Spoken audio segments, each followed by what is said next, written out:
Borrowed key. A piano tells the truth even when the room is lying.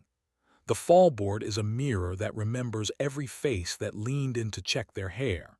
The strings hold the fingerprints of the last song long after the audience forgets the encore. The hammers keep a private genealogy of what the house thought about tenderness. If you listen, the instrument will confess what it's been used for: waltzes, apologies, the kind of silence that behaves like a threat. I'm Leon. I tune pianos for a living. I carry a kit that looks like an old surgeon's roll: mutes, felt wedges, a handful of voicing needles, my lever with the rosewood handle worn smooth where my palm learned its weight. It's an honorable occupation for a man who prefers to be invisible in gorgeous rooms. You'd be surprised how many people forget I'm there, even when I'm elbow-deep in their Steinway. Rowan calls my work foreplay for ghosts. She's a ceramicist. She makes bowls that refuse to pretend they don't love being touched. We live by two rules we fired into the back of the kitchen tiles when the grout was still wet. Speak the wanting before it bites. Don't bring anyone else's dust to our bed. It isn't an open arrangement, it's an honest one. If the world was better, we would have found simpler vows. But the world is not better, and I prefer my laws written where steam can kiss them. The afternoon I met Sienna, I was sweating into my shirt collar and pretending the building's elevator wasn't performing an opera about failure. She opened the door in a dress the color of good champagne and a look that made the hallway change its mind about itself. The apartment had the kind of view money buys to show that it knows what horizon means. Inside, the Steinway sat like a black ship in bright water. "You're Leon," she said, voiced the temperature of a finger trailing a wineglass. "I'm Sienna Eileen, the instrument been moody." In the newsfeed world, the name Eileen is a weather system. Sienna's husband, Victor, funds museums so his own name can hang in marble. He's the kind of man who turns wings into wings. I'd seen the pair of them on glossy covers, the philanthropist and the woman who made his tuxedo look like an idea. I set my kit on the bench. "All pianos are moody," I said. "They're 90% tension and the rest is a fight with humidity." She watched me lift the lid and prop it open. Light ran its hand down the harp. The strings buckled the sun into 1,000 ruined lines. I set the lever on A4 and leaned. The strings sang into true, a narrow, confident line. I damped the unisons and tuned until the beatings disappeared, little fights inside the note that resolve when you're patient. "The gala is on Saturday," she said, settling onto the couch in a way that made the cushions jealous. "He wants the room to feel like Paris. He wants the music to behave like a chandelier." "And what do you want?" I asked, checking the temperament octave one more time until my knuckles remembered the recipe. She thought about that longer than anyone with her cheekbones usually allows. "I want the notes to tell the truth before the applause decides what they meant," she said. "I want honesty that doesn't need a program." "You're in luck," I said. "A piano is a terrible liar." She stood and moved to the bench. "Show me," she said. I played a simple progression, just thirds and sixths laid out like clean sheets, and let the intervals talk. She leaned into the fallboard with her forearms, close enough that I could smell something like orange blossom and salt. When she looked sideways at me, it felt like a room being granted permission. "Can you make it a little darker?" she asked softly. "Victor thinks bright notes make donors generous. Bright makes my teeth hurt." I reached for the voicing needles and sank them into felt the way a careful man moves a needle through skin when he's mending something that matters. The next chord lowered its voice as if the light had respectfully dimmed. Sienna smiled, a small private yes that made the harp look proud. I finished the top and worked down into the bass, where notes behave like doors big enough for a person to walk through. When I put the fallboard down to test the resonance with the lid closed, I caught both of our faces in the lacquer, mine intent, hers open in a way you only get in rooms where the expensive things have agreed not to tattle. I should have looked away. I didn't. "Come to the salon Saturday," she said, almost offhand. "Victor believes the presence of craftsmen humbles the talent." Her mouth tilted. "I think the talent is saved by the people who kept the instrument from eating itself." She didn't flirt the way people expect. She stood at the left end of the keyboard and let her little finger walk an arpeggio, then laid her palm flat in the mid-range like a blessing.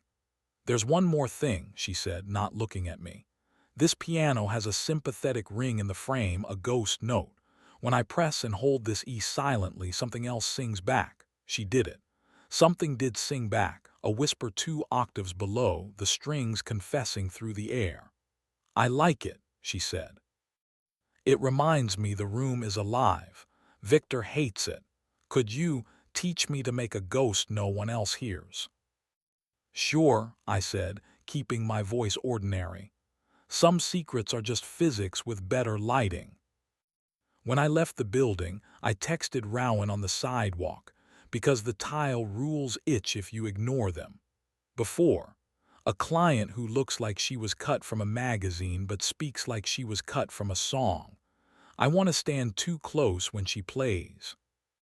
Rowan replied while the wind tried to take the message out of my hand. "Bring home the heat or don't borrow it. Don't let your hands make a promise your mouth didn't make first." The salon was a cinematographer's idea of ease. Candles pretending to be old, waiters in black acting like punctuation, a quartet paid to behave like furniture. The Steinway glowed. I kept to the wall with the other hired dignity and watched Sienna move through the room like a tune the air was trying to remember. Victor shook hands with the calm evangelism of a man used to being believed.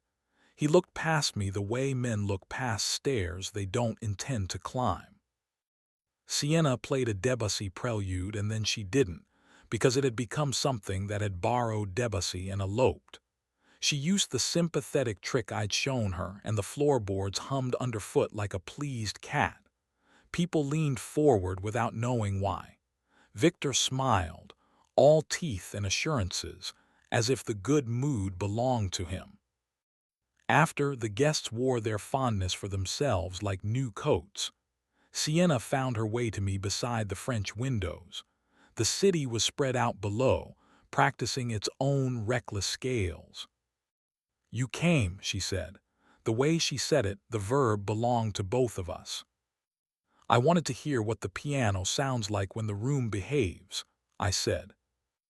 "Come early tomorrow," she said, "before anyone else wakes up." In the elevator down, I texted before again, and stood with the familiar ache of wanting to be two versions of a good man at once. Rowan's reply was a hand on the back of my neck from a distance. "If you go, go all the way to your own edge and report back. Don't blur on purpose." At dawn, the apartment didn't recognize itself yet. Night hung in the corners like a promise that hadn't been called in. Sienna opened the door barefoot, hair tied up without witnesses. She sat at the bench and then didn't. She stood between me and the instrument and put her hands on the fallboard, palms flat, the way a person steadies themselves before they tell the truth. "Before," she said and smiled, surprised to hear herself borrow our word. "I want to kiss you. I want to find out if it sounds the way it looks." "We're in a room where everything is good at telling on people," I said. "Then teach me a quieter room," she said. We kissed where the bass strings start to matter. It was not the kind of kiss that leads straight to disaster. It was the careful kind that gets two grown people out of their own way. Her mouth tasted like mint and a decision. My hands stayed on the edge of the bench and then didn't. We were exact. I won't inventory us. I will say the air changed density around our shoulders, and the city decided not to look. And when we stopped to breathe, she leaned her forehead to mine like a musician who'd found middle C in a messy rehearsal. "I'm married," she said. It wasn't an apology. It was a noun with a biography. "I know," I said. "I'm not a secret, I'm a symptom." "My husband believes rooms behave because his name is on the invitations," she said. "He believes fidelity is a brand, not a verb. He told me yesterday that he forgives me for being impressionable when I complain about his schedule. He left his phone open on the counter last week." She looked at me with the exactness of the morning. "I don't need rescue. I need a witness." "Pianos don't rescue anyone," I said. "They're terrible lifeguards, but they do keep people honest when the song thinks about lying." We made a code inside the instrument. I showed her how to mute one string in a treble unison, so the note would sound a whisper flat in a way almost no one would hear unless they were listening for her.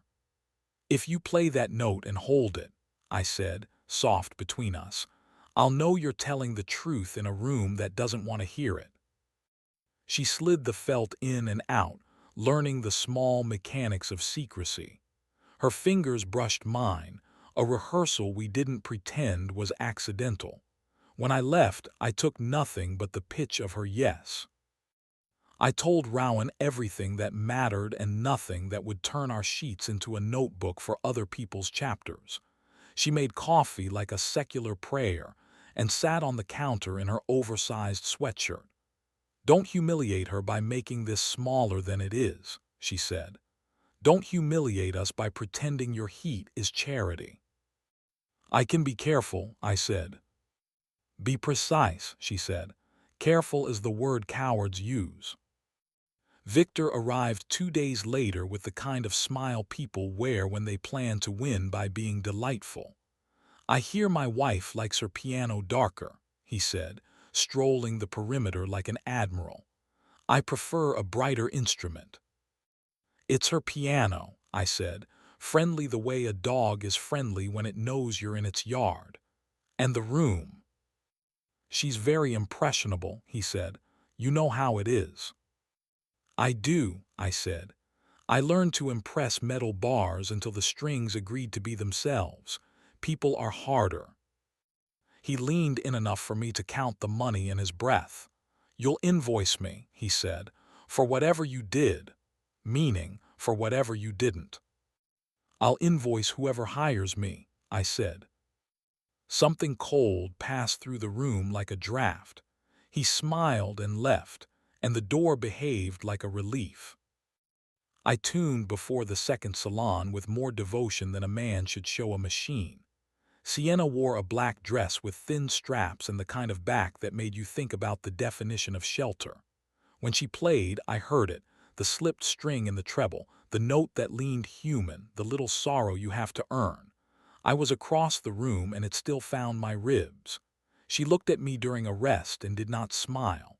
It was better than a smile. It was a signature no one else could read.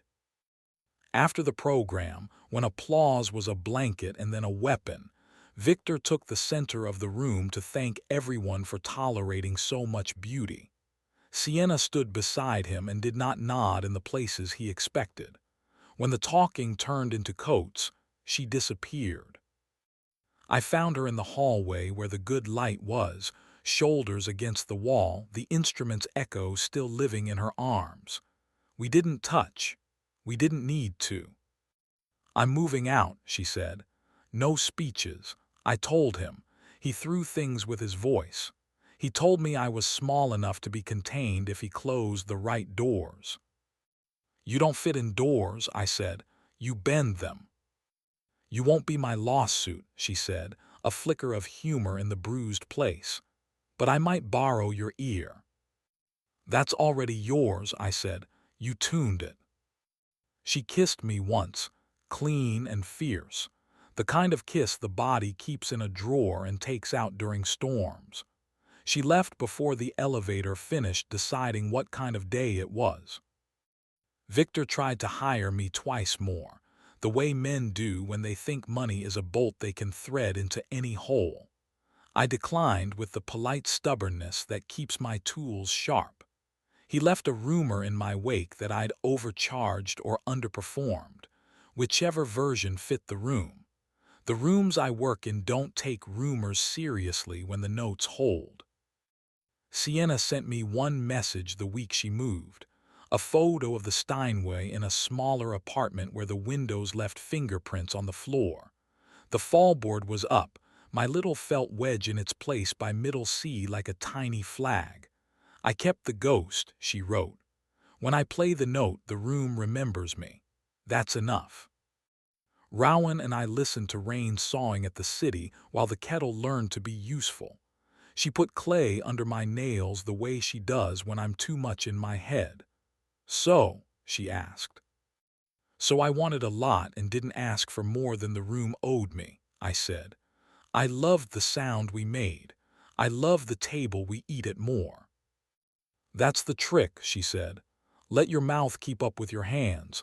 Bring me the heat, not the headline.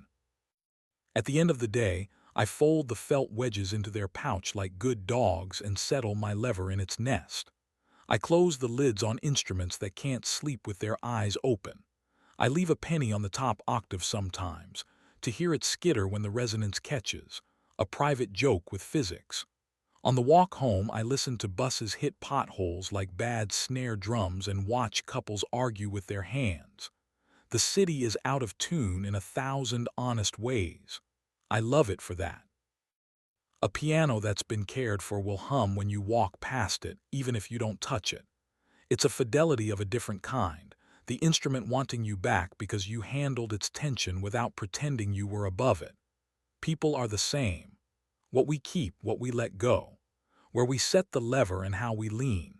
When the note sits up straight and says yes, human, flawed, unafraid, that's the song I trust, even after the applause goes home to sleep with itself.